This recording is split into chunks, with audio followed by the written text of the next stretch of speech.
Hello guys! Welcome to Lakabay Harapitan Resort. Siyempre, magbayad muna bago pumasok. So ayan, may tatak na tayo. Ayan nga, pagkapasok natin, makikita natin yung fish pond sa gilid. Ang haba ng fish pond nila tingnan nyo. So dito naman po tayo. So ayan, meron silang rooms. Kung gusto nyo mag-overnight, mag-check-in lang kayo dito. So, balik tayo sa fish pond. So, andun yung kapatid ko, na-amaze siya sa mga isda, kasi maraming isda doon. So, guys, dito nga pala yung pool ng mga bata. Kung feeling bata ka, pwede ka rin dito. So, ayan pala yung pang-adult na pool, at yun yung pang-bata.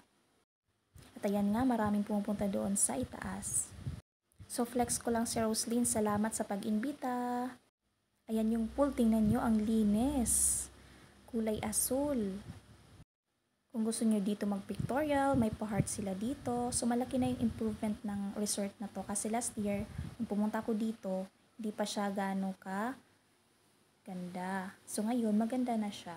Malaki yung improvement. So, guys, bawal magkalat dito. So, wag nyo dadalhin mga basura nyo dito. At ayan nga, may mga kasabay ako dito. Maliligo din dito sa resort. So, papunta pala ako ng cottage. So, punta ako doon para kumain. So, ayan guys, ang lawak ng kanilang pool. Punta na kayo dito. Very affordable lang siya. Promise. So, ayan, nandiyan na sila. Kanina pa sila dyan. Nagiinuman na. Tapos ng kainan. Ako na lang yung nahuli.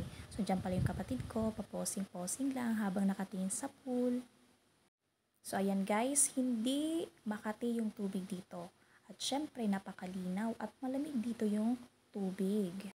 So, ayan nga guys, hindi pa nakantahan daw yung birthday girl. Kaya naman, sinabi ko silang kantahan na. So, ito na nga.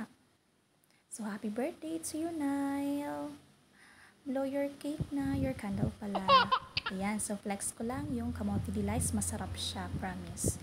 So, yan guys, nandun yung anak ko, nauna pa sa akin. Pagkadating namin, punta agad sa pool kasi gusto na niyang mag-swimming.